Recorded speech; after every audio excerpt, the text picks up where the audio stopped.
Le vrai toi est esprit, tu as une âme et tu vis dans un corps. Et Dieu veut que ton âme et ton corps s'alignent avec ton esprit. Ton esprit est un avec le Saint-Esprit.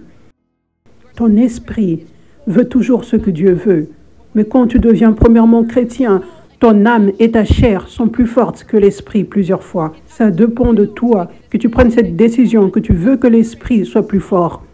Cela signifie, tu dois faire le choix que tu veux être complètement spirituel et avoir zéro de la chair. Tu dois faire ce choix que tu veux toujours marcher par l'esprit et ne jamais marcher par la chair.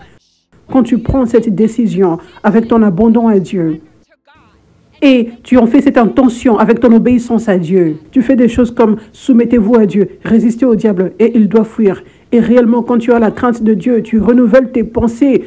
J'ai la crainte de Dieu, je le prends au sérieux. Être un bon soldat pour Christ, être diligent.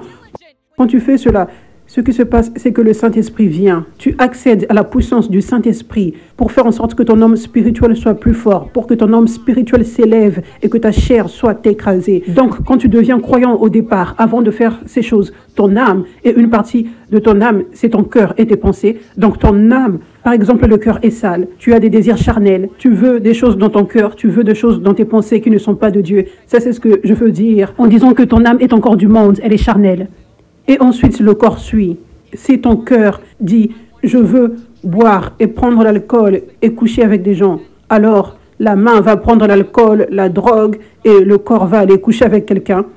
Quand tu t'abandonnes à Dieu et tu veux être spirituel et ne plus être charnel, le Saint-Esprit te donne la puissance d'être en mesure de te soumettre à Dieu, de résister au diable afin qu'il s'en aille. Ces pensées et ces désirs qui viennent dans ton cœur, dans tes pensées, tu les rejettes et ils ne te contrôlent pas. Ton cœur et ton corps sont soumis. Ton cœur est comme « Oh, je veux boire, prendre de l'alcool, coucher ». Mais tu es comme « Oh, mais en fait, mon cœur veut plus la volonté de Dieu ».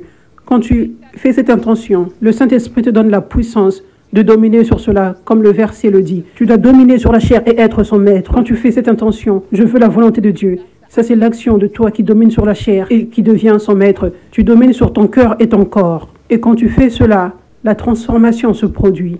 La transformation pour être plus comme Jésus se produit. Le nettoyage du cœur se produit.